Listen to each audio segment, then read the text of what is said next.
Alright, welcome back everyone. Today we're diving deeper into chapter 3 with a topic called price controls. So we're going to see that there's two different types of price controls.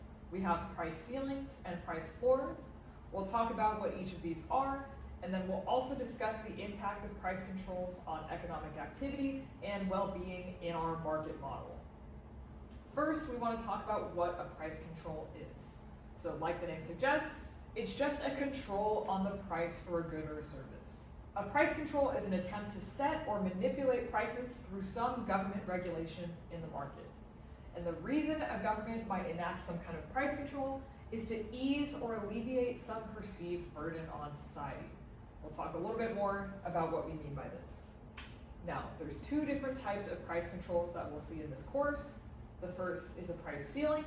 A price ceiling is a legally set maximum price for some good or service.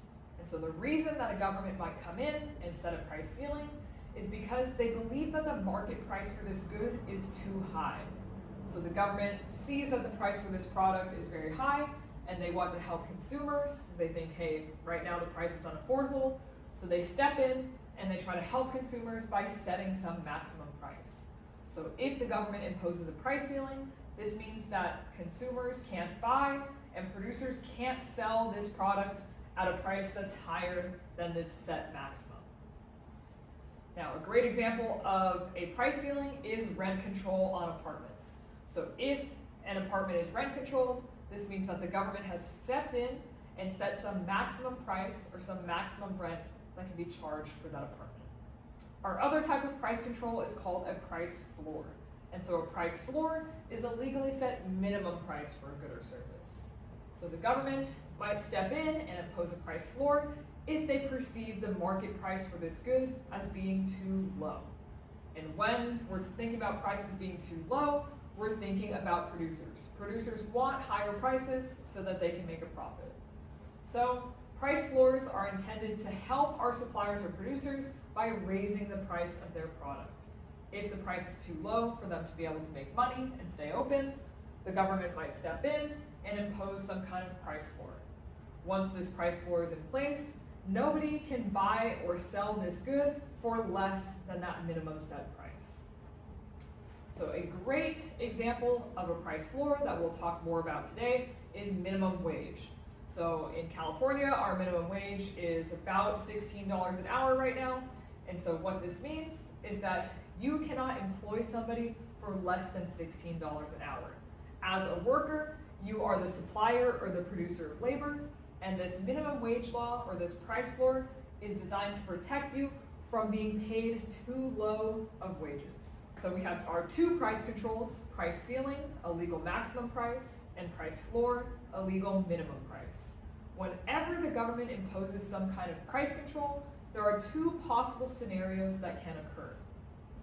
The first scenario is where really nothing happens. So we would say that in this case, a price control is non-binding. When a price control is non-binding, this means that it has no influence in the market. So this price control is non-binding because the market is unrestricted by this new regulation. The market is still able to operate at equilibrium. So the price control does not prevent the market from operating as it normally does without regulation. On the other hand, a price control can be what we call binding. And when a price control is binding, it's creating some kind of constraint on the market that alters our market outcome away from equilibrium. So when a binding price control is implemented, the market is restricted by this regulation. And because of this, supply and demand are prevented from clearing the market.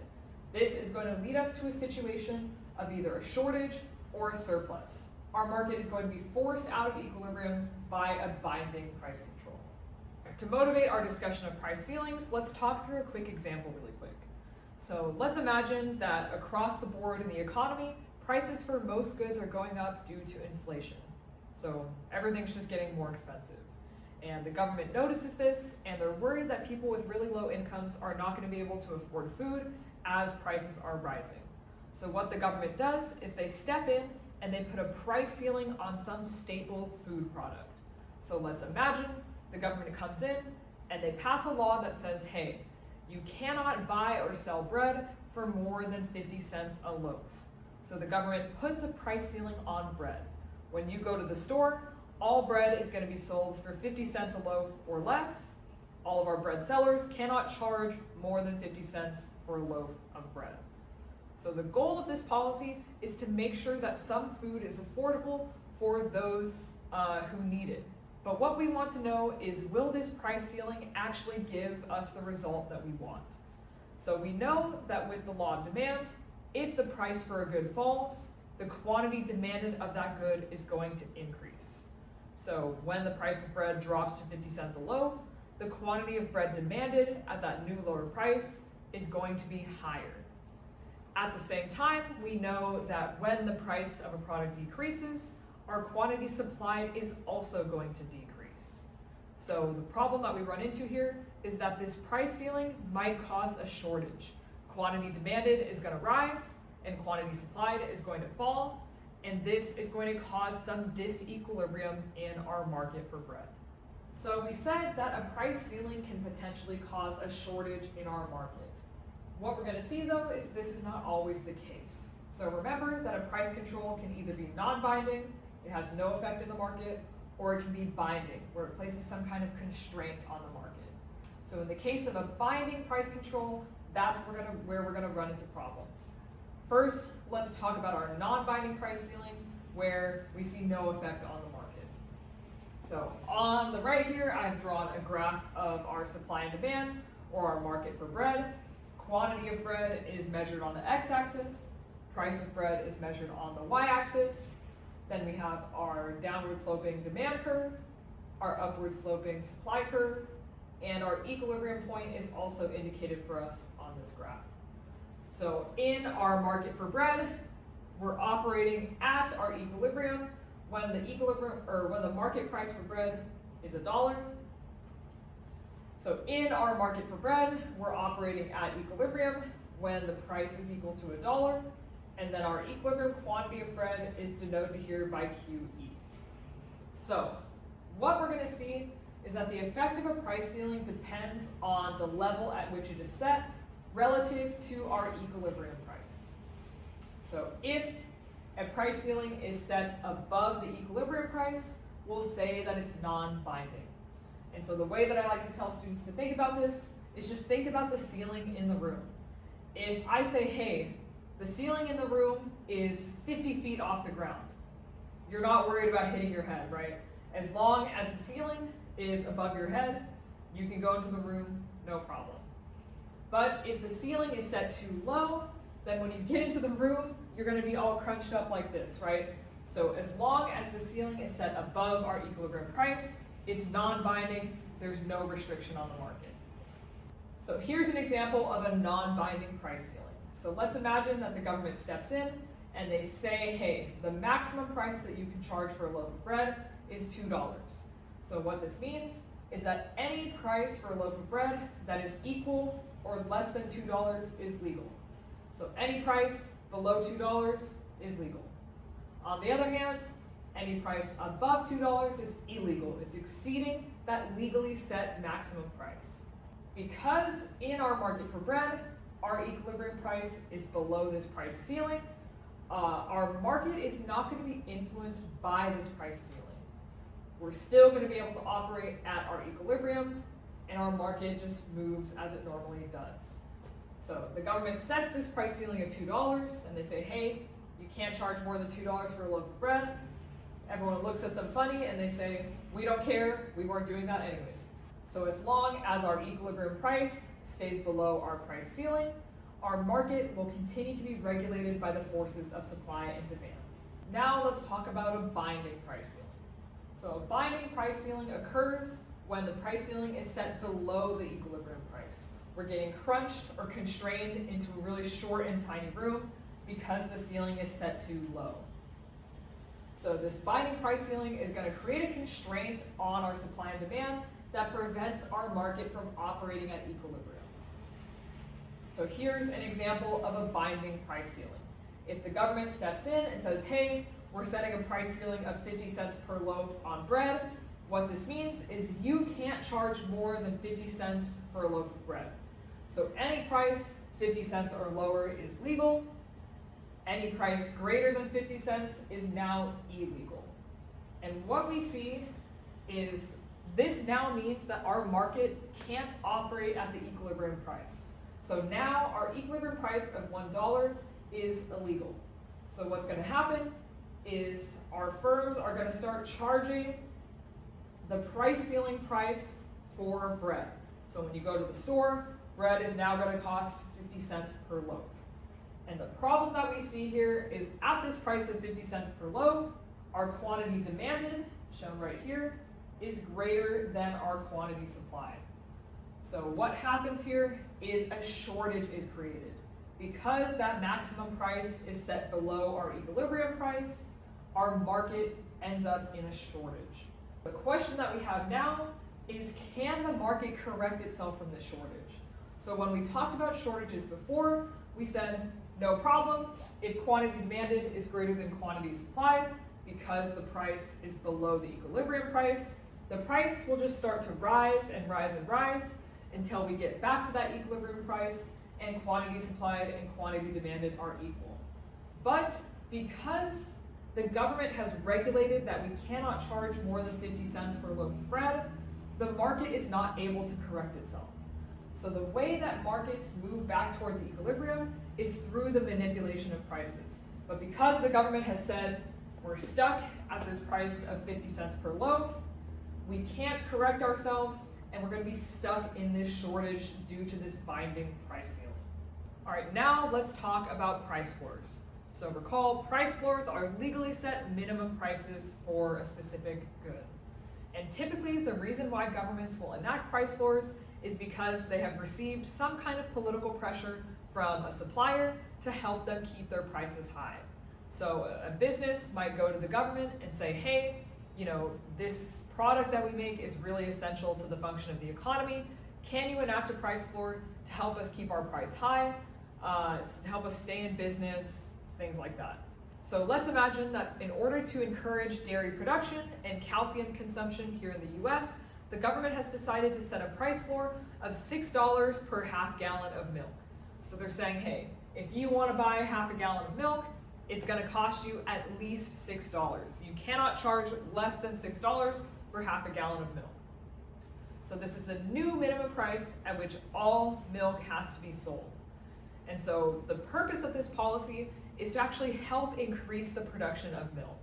So when the government sets a price floor and they raise that minimum price for milk, this is supposed to make milk production more attractive and increase the supply in the market. And so what we want to see is, will this policy accomplish its goal? So of course, if the price of milk rises, the quantity of milk supplied is going to increase, so more milk is going to be available for sale. But because the price of milk has increased, the quantity of milk demanded is also going to fall. So this could result in a surplus, where the quantity of milk supplied is greater than the quantity of milk demanded. So this price floor on milk could cause some problems in our market for milk.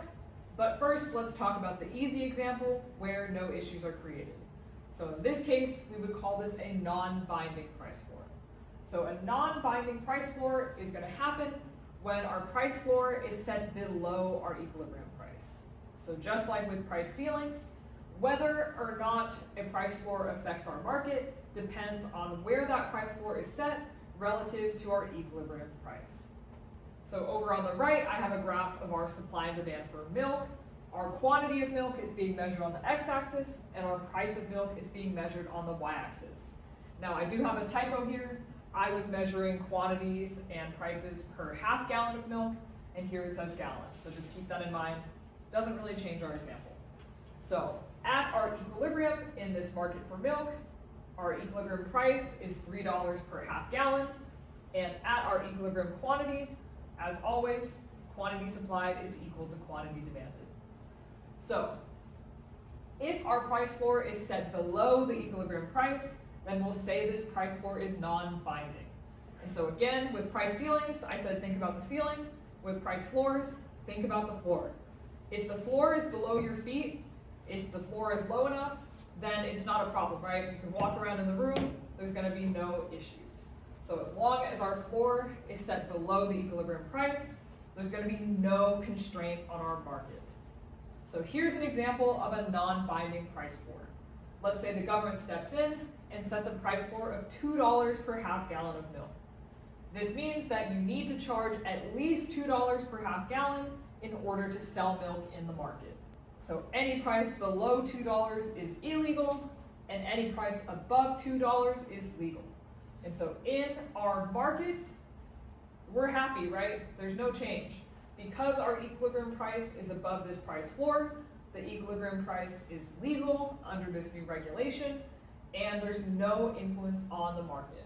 We're still able to operate at this equilibrium price, and our equilibrium quantity is able to be exchanged in the market.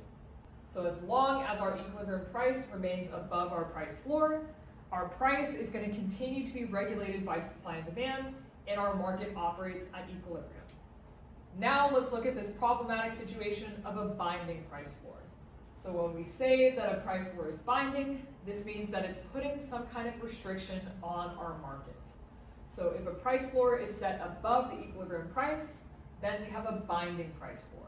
And so again, think about the floor.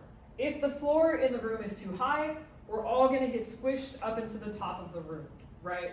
So if the floor is too high, we can't operate as we normally do. So this binding price floor, again, is creating this constraint on the market. So here's an example of a binding price floor. The government comes in and they say, hey, the new minimum price for a half gallon of milk is $6. So any price below $6 is now illegal. It doesn't meet that minimum threshold. And any price of $6 or more is legal. So at this new price floor, we have a problem. Our equilibrium price of $3 per half gallon is no longer legal. Now our milk producers need to charge at least $6 per half gallon in order to sell milk. And so what happens is at this new price, we have a surplus. The quantity of milk supplied greatly exceeds the quantity of milk demanded at this new price. So, can our market correct itself in the case of this surplus? Like we said before, with the binding price ceiling, the way that the market corrects itself when it gets out of equilibrium is through the adjustment of prices. So what we would want to see is we would want to see the price for milk to be able to fall back towards the equilibrium price so that our quantity demanded can increase and our quantity supplied can decrease, and we can get back to that equilibrium quantity where quantity demanded and quantity supplied are equal. But because this price floor is a government regulation, the government has gotten us stuck here at this price of $6 per half gallon, the price is not able to adjust. We can't go any lower than $6. So because of this, we are stuck out of equilibrium. This binding price floor has caused some kind of constraint on our supply and demand. An important application of this idea of a binding price floor is that of a binding minimum wage. So that's what we're going to talk about now. So over here on the right, I have a graph of my labor market. An important thing to remember here when we're talking about the labor market is who are the suppliers of labor and who are the demanders of labor. So in our markets for goods and services, households were the buyers and firms were the sellers, but this is reversed in our labor market. So in the labor market, households and workers are supplying the labor and firms are demanding that labor. So think back to the circular flow model. Households are supplying factors of production to firms. One of those factors is labor. Firms are purchasing that labor to produce their products. So the supply curve we can think about as representing us workers, and the demand curve is representing the businesses that are buying that labor. So our demand curve for labor is downward sloping, and our supply curve for labor is upward sloping. Now let's see what a binding minimum wage looks like. So remember that a minimum wage is a price floor. It's a legal minimum price that you can be paid for an hour of your work. So if we have a binding minimum wage, it's going to be set above our equilibrium wage. So in this example, our new minimum wage is $10 an hour. So any wage below $10 an hour is now illegal, and any wage equal to or greater than $10 an hour is now legal. So when this new minimum wage law is passed, our equilibrium wage of $7 is now illegal. Firms need to pay their workers at least $10 an hour in order to work for them.